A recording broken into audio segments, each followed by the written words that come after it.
بسم اللہ الرحمن الرحیم۔ قرآن کریم میں ہے کہ حضرت موسیٰ علیہ السلام جب پیدا ہوئے،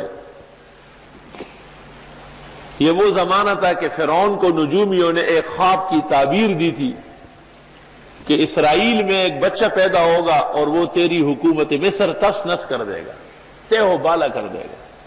تو فرعون نے حکم دے دیا کہ جو بھی بچہ پیدا ہو وہ قتل ہو جائے۔ حضرت موسیٰ جب پیدا ہوئے تو ماں کو برداشت نہیں ہوا کہ وہ اسے قتل کرے۔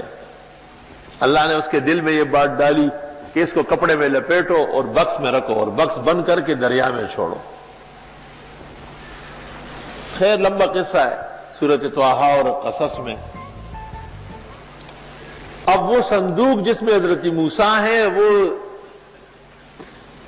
دریائے نیل سے اس سمت پہ چل پڑا جہاں سے نہر فرعون کے دربار میں جا رہی ہے۔ اندازہ لگاؤ، فرعون کی بیوی اوپر بیٹھی تھی، اس نے دیکھا کہ وہ ایک صندوق پانی میں جا رہا ہے، نوکروں کا پکڑو۔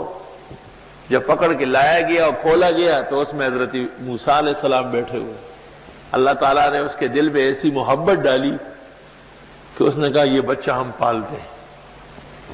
قرآن کریم میں اللہ فرماتے القیت علیک محبۃ منی، میں نے آپ کی محبت پیدا کی۔